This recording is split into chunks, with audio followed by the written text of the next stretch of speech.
I had this friend. We were texting every morning. Something happened and I was thinking to myself, who am I going to talk to about all these things that I used to talk to the person about?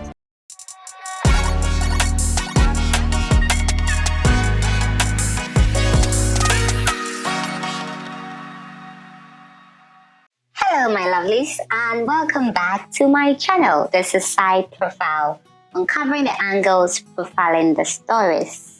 Today, I'd like to talk about relationships, but particularly healing from relationships. And when I talk about relationships, most people's mind automatically go to romantic relationship. Well, there's an aspect of that I will touch on, but I would broaden it about all relationships really. So friendship, family relationships, acquaintances, associations, yes, your clique, yes.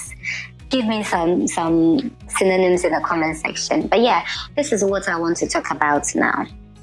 And every topic I decide to talk about has got something personal, a personal element, something that I saw, heard, seen, experienced, and yes, I just want to share with my audience. So there's an aspect of relationships where, yes, romantic, of course, you're in a relationship with somebody and it doesn't go to plan, you break up, and now you're thinking, how can I live without this person?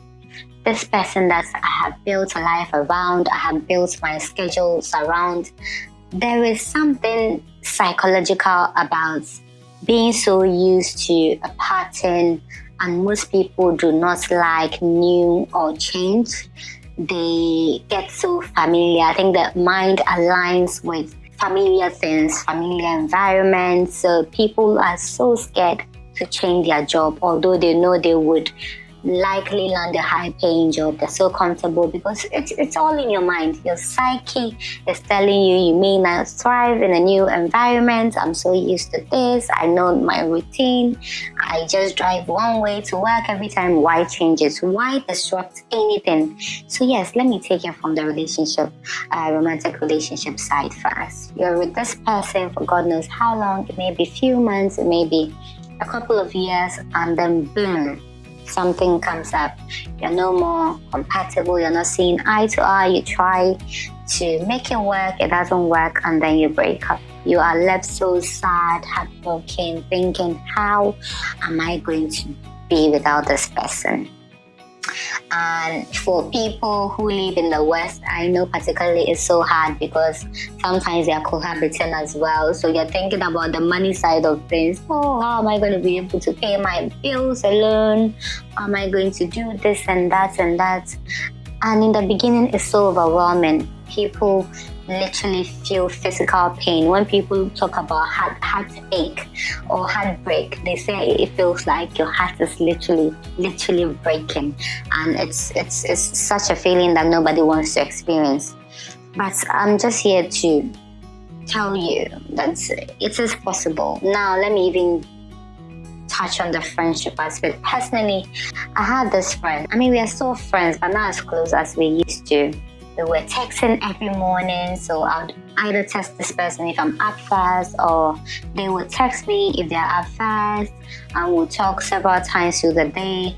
I would check with him everything that I was doing. They would check with me on everything they were doing. If I had to make any decision, financial decisions, how to buy something, how to do something, I would check with them and they would do likewise. So it was a very good relationship for almost 2 years. And then something happened and I was thinking to myself, who am I going to talk to about all these things that I used to talk to the person about? And it's mainly because I personally don't open my circles. I know a lot of people. I'm very sociable.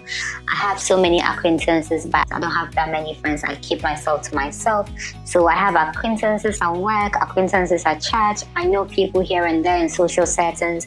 And when we meet, it's all sunshines. We'll talk, we'll chat. But that's it. When I go home, I'm happy to text in once a while and check. But I don't like going to people's house. I don't like meeting outside of those social social spaces that I know them from. So when I call people a friend that I can go to their house, they can come to my house, there's just a handful of them.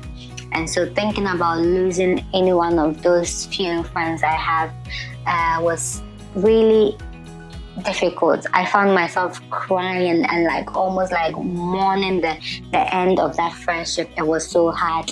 And then I came to realize that you can do without anybody, no matter how important they are in your life. If the friendship or the relationship doesn't serve you anymore, you have to think about making amends.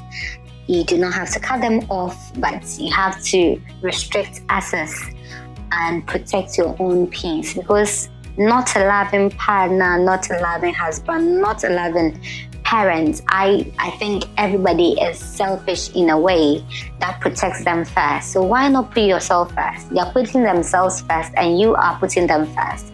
So who is putting you first? You know the airplane analogy, when you're in a plane and they keep telling you, in case there's an emergency, please do well to secure your own oxygen first before you try to help. Even your child, they tell you that secure yours first before you can secure your child or anybody you're traveling with, because trust me, if you don't put your oxygen on first, you will not have the energy, you will not be alive to help your child or your loved one. So that is the same thing we have to think about.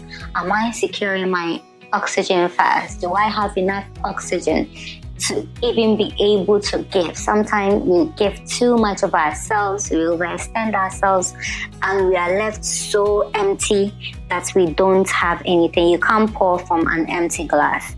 You have to make sure that your glass is always full and doing things that will help you build yourself so that you can pour into others, being it your family, your friends, or anyone. I used to love Reverend Miles Monroe of blessed memory, but he was a very practical person.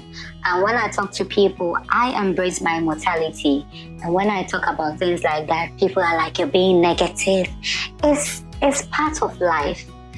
Sometimes I think too, when people die and when people are no more with us and they go to be with the Lord or they go to the other world, why do we think we are above that? Because somebody left home today thinking they were going to work and never returned. Why do we think we are above that? I know we over spiritualize everything. We are Christians, it won't happen to us. And we pray and hope it doesn't happen to us. And I also think we've been doing the same thing for 30 years, for 40 years. We always go and we always come back. So we never like to talk about the fact that this can happen to us. When I talk about dealing with the loss of relationships, as we're discussing today, I'm talking about death as well. Death is when people are no more with us. We can't see them physically, they can't be with us. So when I talk about relationships and dealing with the loss of it, it's not just the loss of like a breakup or not being friends with somebody anymore. It's also about death, when the person is no more there physically, or we can't see them and we've said goodbyes to them. They've gone to the other side. How do we deal with that? I think Reverend Miles Monroe, he was very practical, and he always said, which I even find a bit upset, that he always said that I have attended my wife's funeral. The wife was alive. And I have attended my wife's funeral, I have attended my children's funeral, my parents' funeral, in my mind. And what that does is that in case they have to go without me, I have almost come to accept that that is possible. This is not something we do. We attach ourselves to people so much, and we don't even think about how we are going to deal with ourselves when they are no more there, especially when there are signs that they may not be there. Some of our friends or family may be having a terminal disease that is quite clear that they won't be with us. We have to start preparing ourselves for how do we deal with it when they exist and they are no more in our space. So this is what I want to talk about today. Let's think about it. So the emotional healing aspect of it, we need to accept that it's really, really over. That is something we have to admit it. Sometimes people in romantic relationships, they are hang on to a past relationship and they keep saying, I was ghosted, I didn't have closure. Closure is something you give yourself. Closure doesn't always come in the form that you may want it. So we have to accept that it's really over. And emotional healing, again, even in the case of death or losing a loved one as well, we have to really accept they are no more there. Because sometimes I think we are in a state of shock and everything, and we are thinking, are they really there? Are we going to wake up tomorrow and then they'll be back? We have to let go of what could have been as well, especially in romantic relationships. We keep thinking about what could have been. You broke up with this person 5 years ago. Why are you still thinking that if he was there, what would my life have been? And sometimes people have moved on and they are now in current relationships and they are still hung up on the old relationships, thinking what could have been if we were still together. You have to also grieve the future you imagined. So definitely, there was a future you anticipated when you go with this person, even if it's a friend or business partner. There was a vision you had for the business, seeing you two at the top, maybe winning awards, and then for some reasons you're not in business anymore. You have to accept and grieve the future you imagined. There's also the psychological growth of attachment styles. Everybody has an attachment styles. Just few people have a secure attachment style. Many people are avoidant and many people are anxious. So we tend to have these attachment styles with people, and then when they are no more in our lives, how do we grieve or how do we manage the loss of that friendship, either it was a relationship, romantic one, or friendship, family, or even through death as well. So yes, I just want to wrap up here. Please do let me know your thoughts in the comment section. What do you think? How did you manage a loss of a relationship or a friendship, a business partner, or even the death and the passing onto the other side of a family, a close friend? How did you manage that? How did you deal with that? Let us know. Thank you for watching once again, and stay tuned for more.